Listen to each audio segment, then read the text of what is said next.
Este es el Seminario de Interpretación Bíblica. Soy Larissa Proes y conmigo está el Dr. Frank Hazel, director asociado del Instituto de Investigación Bíblica BRI. Hola, Dr. Hazel. ¿Cuál es el tema de la lección de hoy? El siguiente tema es muy interesante. Está en el relato del Génesis como una piedra de toque para la hermenéutica bíblica. Sentimos que sería interesante no solo hablar de los principios de interpretación bíblica, sino también examinar un pasaje bíblico y ver cómo funciona, y cómo los diferentes enfoques y metodologías afectan su interpretación y la comprensión de eso. El pasaje que hemos elegido para este vídeo en particular, y para el capítulo del libro, es el relato de la creación del Génesis. Esta es una elección deliberada, porque es un texto muy cuestionado en teología.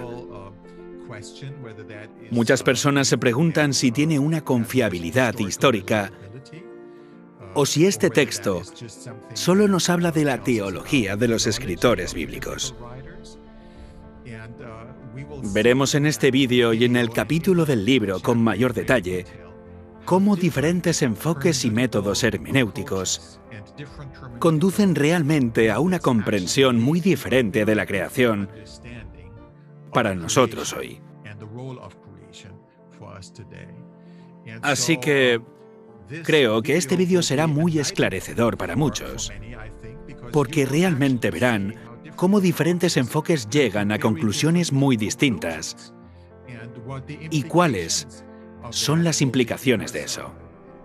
Si nos ocupamos de la creación, no solo tratamos la creación, sino también la naturaleza del hombre, la naturaleza del matrimonio, que fue creado e instituido en el Jardín del Edén, y aún tiene ramificaciones para muchas enseñanzas bíblicas a lo largo de la Biblia.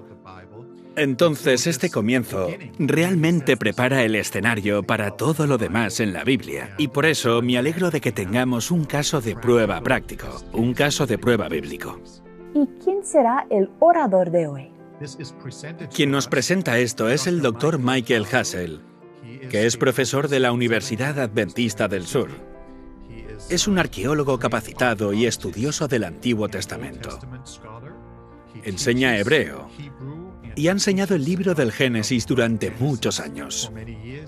Es un experto en eso. Proporcionará algunas ideas fascinantes e importantes que pueden ayudarnos a comprender mejor algunas de las discusiones actuales, incluso dentro de la Iglesia Adventista, sobre la creación y la naturaleza de lo que leemos en la Biblia. Así que mientras ve el vídeo y mientras lee el libro, espero y oro porque pueda obtener una mejor comprensión y fortalecer su fe.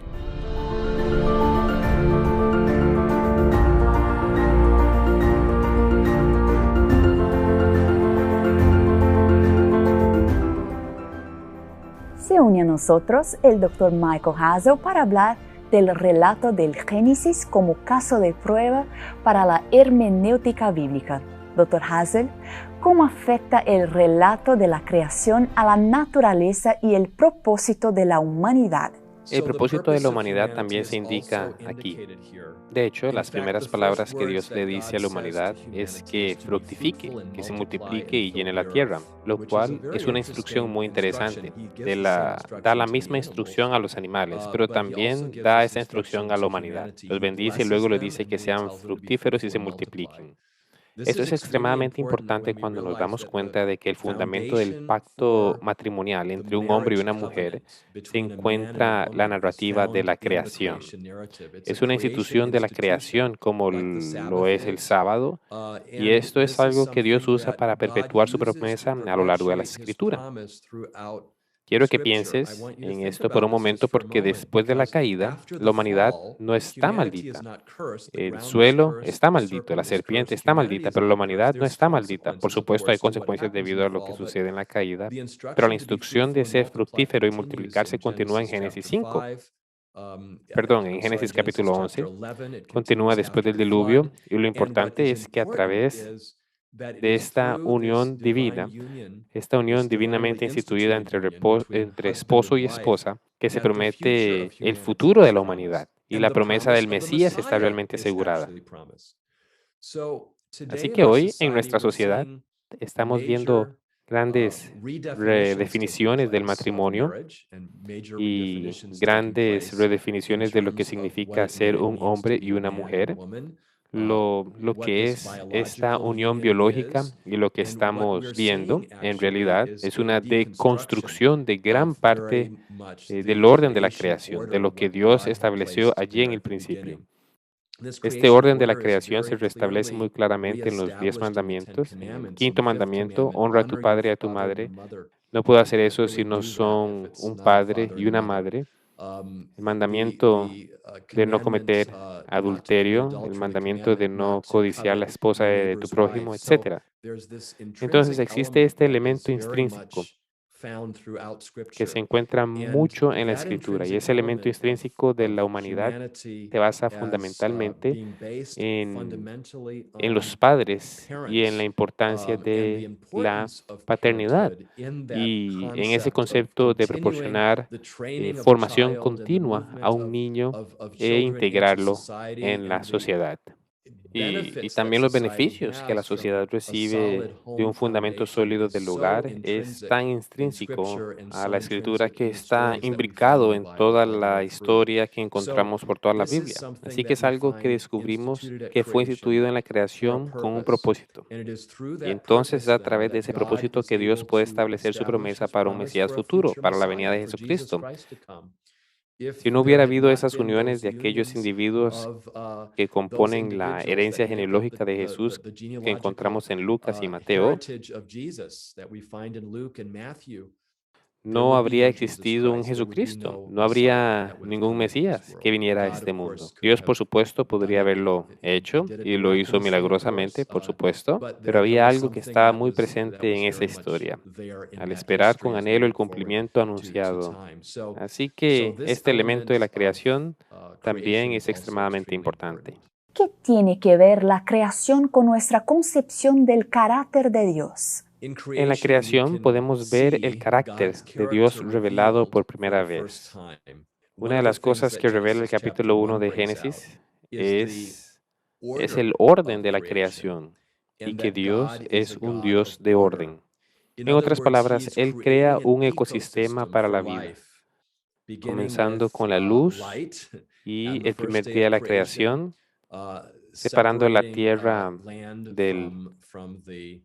del agua, haciendo todas estas cosas mientras trabaja para crear un ecosistema de vida, creando la atmósfera, creando todos los elementos y luego llenando esos elementos con vida.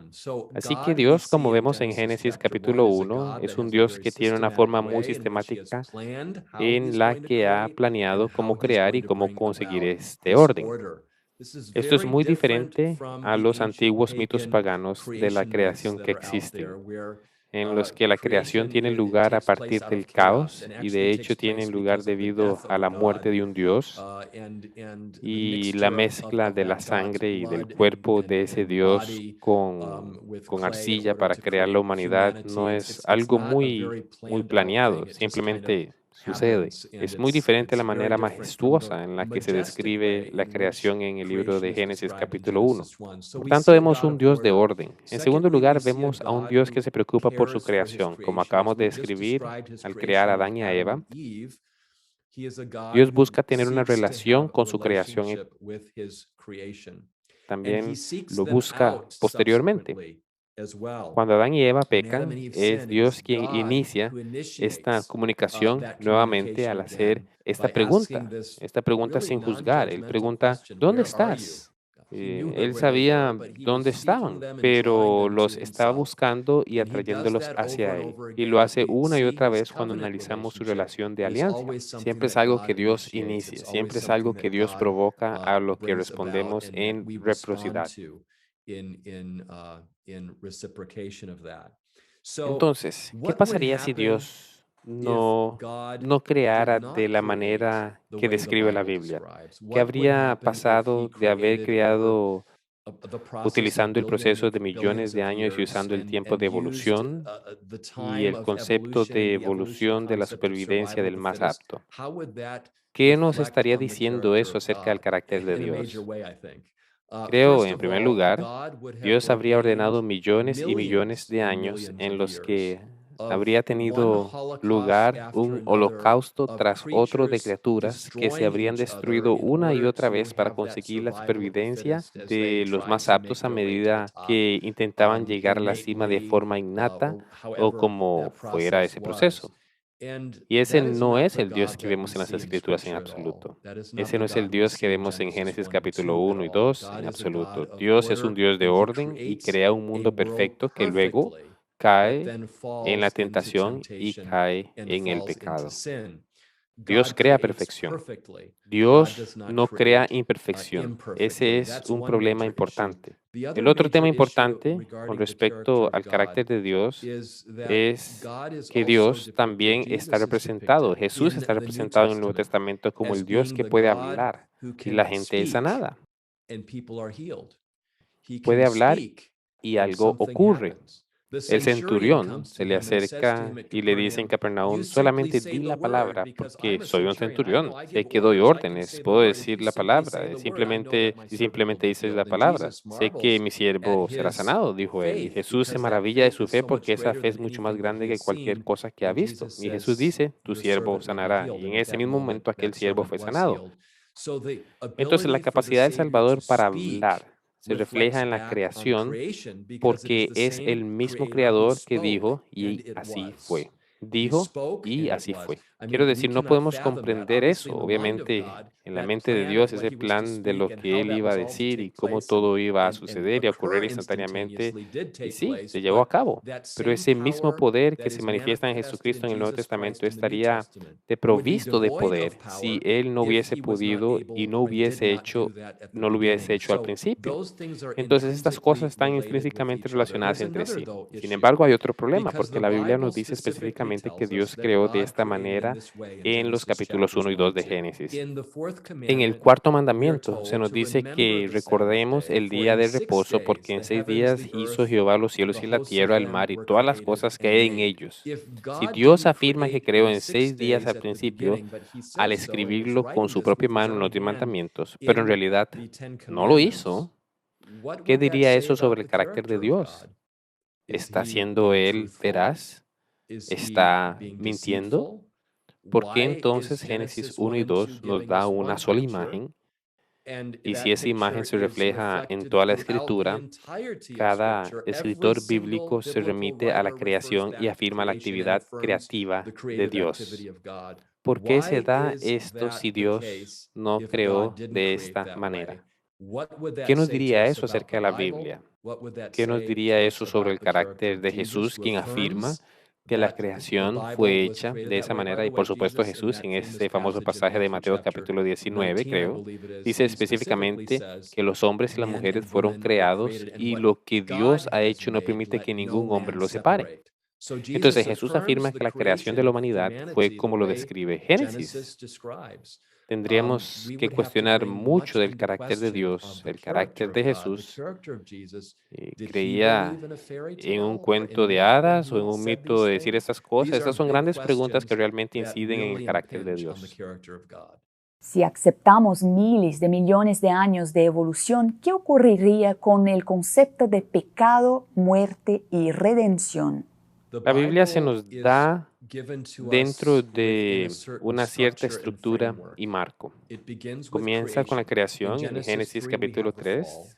Tenemos la caída y el resto de la escritura se centra en el cumplimiento del plan de redención, que finalmente tiene como resultado la restauración de la humanidad en la segunda venida de Jesucristo. Por tanto, tenemos este objetivo, este propósito, este futuro en mente.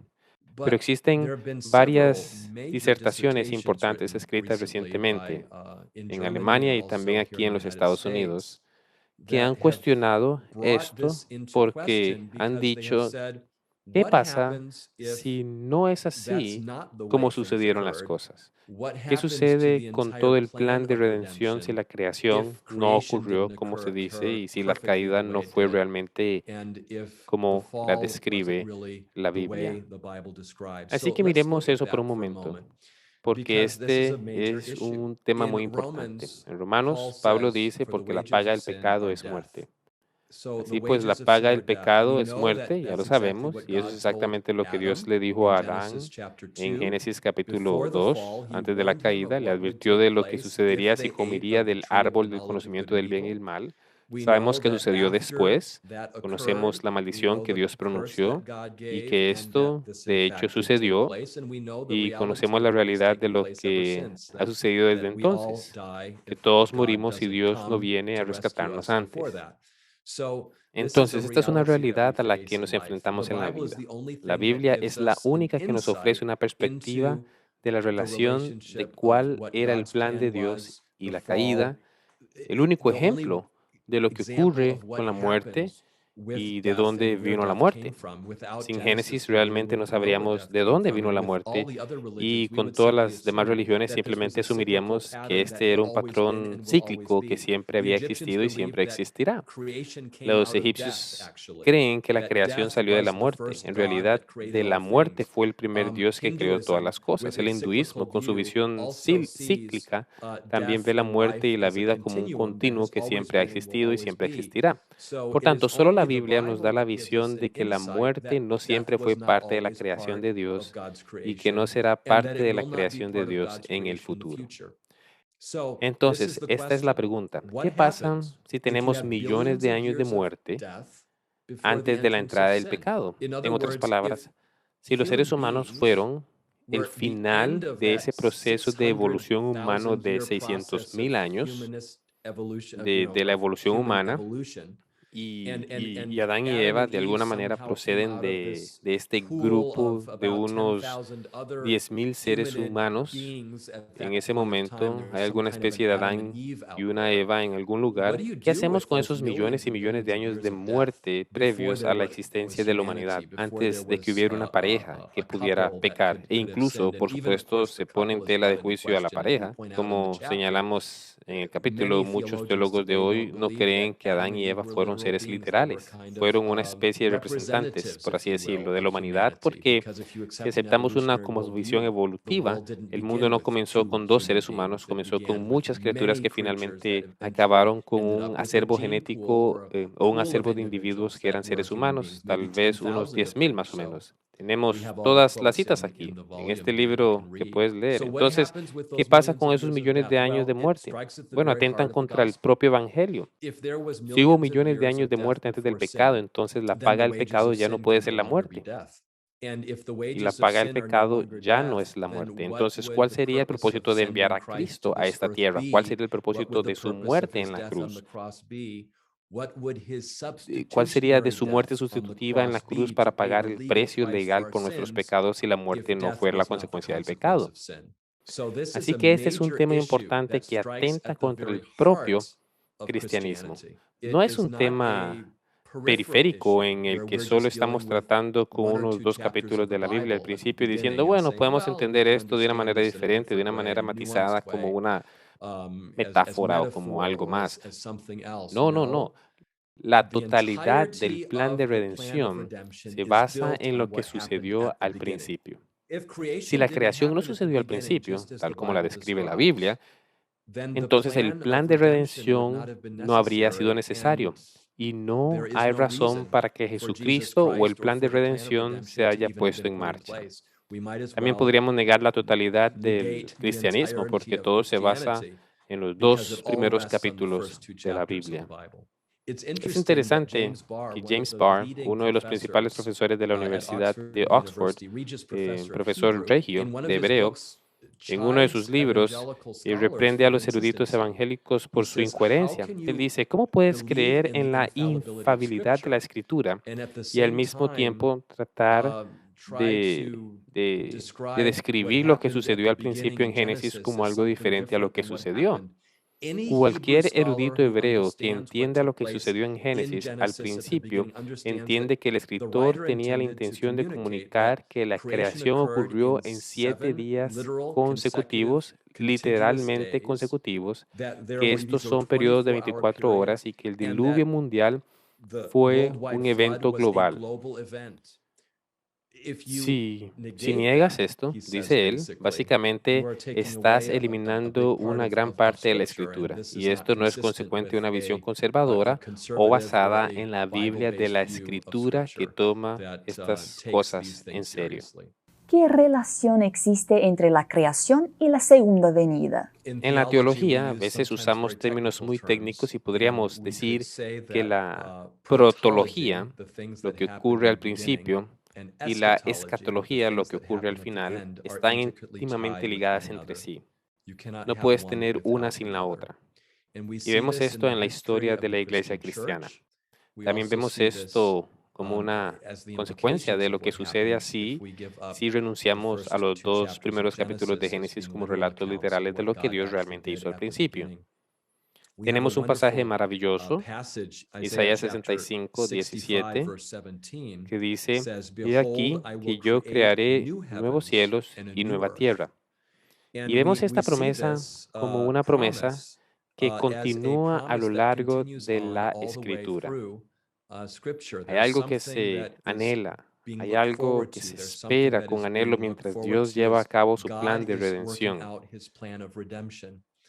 El plan de redención no solo termina con la venida de Cristo a esta tierra en la cruz, donde obtuvo la victoria sobre el pecado y pagó la pena máxima por nuestros pecados, sino que la culminación final del plan de Dios es su segunda venida.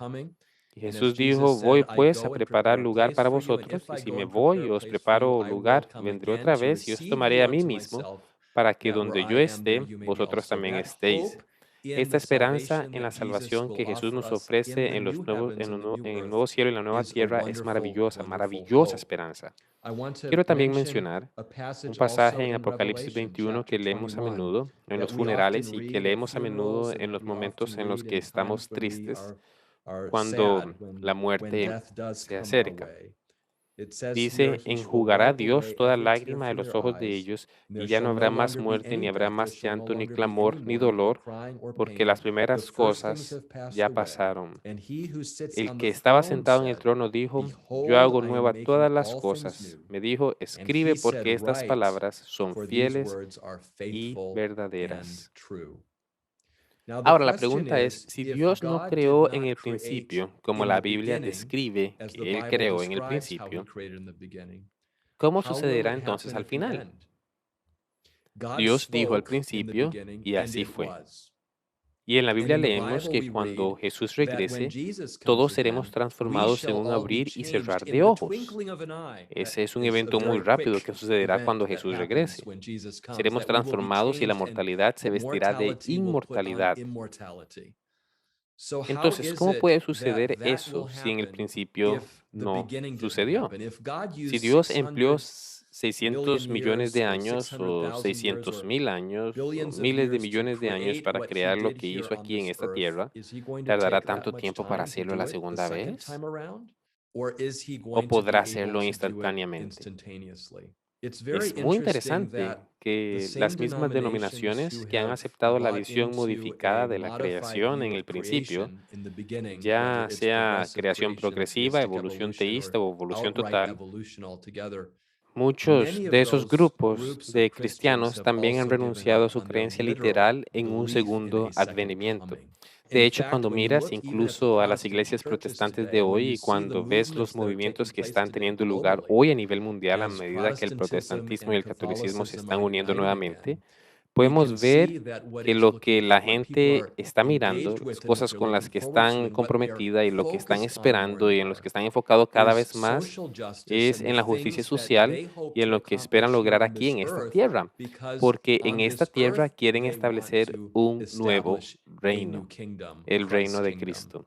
Y eso se debe en parte a esta eliminación de la esperanza de una verdadera segunda venida y un verdadero hogar lejos de lo que vemos aquí en este lugar. Entonces yo diría que es extremadamente importante al analizar la primera creación, que mantengamos la esperanza de una nueva creación. Esta ha sido la esperanza de generaciones de cristianos a lo largo de la historia, a lo largo del tiempo y a lo largo de nuestra historia. Esto es lo que enseña la Biblia. Entonces tenemos que ver estos dos elementos de protología y escatología juntos para entender lo que Dios ha hecho al principio. Promete hacerlo también en el futuro. Su único propósito es restaurarnos nuevamente a su imagen. Lo hizo al principio de una manera instantánea, sin emplear millones de años, y volverá a hacerlo al final. Esto es algo que podemos esperar con anhelo. Gracias, Dr. Hazel, y gracias por estar con nosotros. Hasta la próxima.